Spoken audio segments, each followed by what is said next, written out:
You got to check out this live image coming out of Fort Smith. This is from our ACHE camera south side of Fort Smith.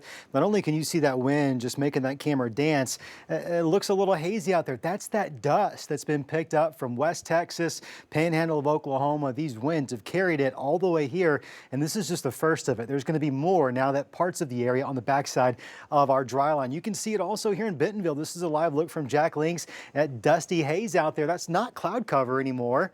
Clouds have pushed off to the east of this camera. In fact, we got it pointed off towards the west. That's just that dust, and there's a lot more of that where we are going to be seeing that move in tonight. Let's take a look at the severe weather potential. There is a tornado watch in effect for Carroll, Madison, Franklin, Johnson, and Logan counties. It's these here in yellow that does extend into north central and parts of central Arkansas. This is the first of many watches that part of the state's going to be dealing with over the next several hours. Technically speaking, this watch is set until 11 o'clock tonight. I don't think it's actually going to remain in effect that long. I think the Weather Service will cancel it early. And the reason I think that is the dry line's pushing through. And once that dry line pushes through, we're going to be in okay shape severe weather-wise. Here's the latest. This storm had pulsed down. This is northeast Benton County. So here's Garfield. Here's Gateway. Highway 62 there, pushing into Carroll County. This storm capable of producing 60-mile-per-hour winds up to 1-inch hail. Your hail course probably going to be right here just south of 62. This is tracking towards the north and east. You see where those light hues of pink are? That's going to be that larger hailstone more than likely. Soon that crosses the state line over into Missouri. There's a few other cells starting to pop up. West of this dry line, this is that yellow guy right there, we can pretty much assume there's not going to be any more severe weather thunderstorm-wise. High winds continue, fire weather potential, that continues. More on that in a moment. Our severe weather potential going to be east of this line, and there are starting to be some additional cells fire up. You got one lone guy right here near St. Paul. That's going to be almost right on top of the pig trail there, 23. You got another one moving out of Scott County into Logan County.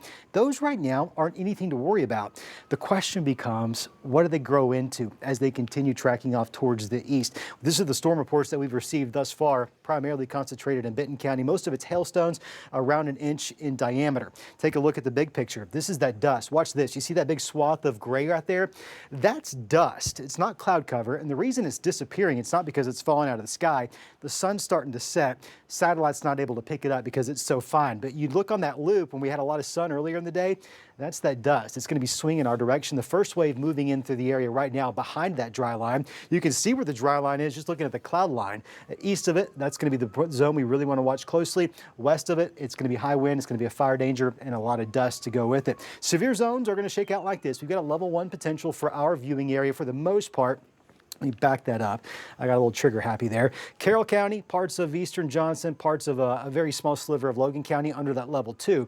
These storms, as that dry line pushes them east, encounters more favorable ingredients for severe weather, specifically tornadoes. And that really looks to be a big concern for central and really eastern Arkansas. This red here, that's a level 4 out of 5. Thankfully, we're not going to be dealing with that here locally.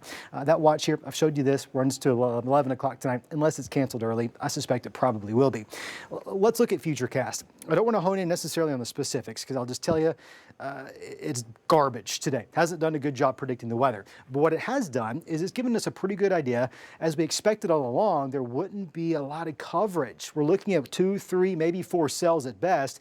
Once they get going off towards the east, watch what happens here. We go a little further. We start to see these more isolated supercells developing. That's why central and eastern Arkansas, especially this image right here at 9 o'clock, that's really concerning, just to be quite frank. These are supercells that are going to be capable of producing some stronger tornadoes in that half of the state. Again, thankfully, we're not dealing with that here in our neck of the woods. Here's the dry line. Looking at humidity values, I didn't put any numbers on it because I just thought the image spoke for itself. Out ahead of it, we've got a little bit of humidity, but not much. Overall, it's relatively low. It's behind it that things get really, really dry.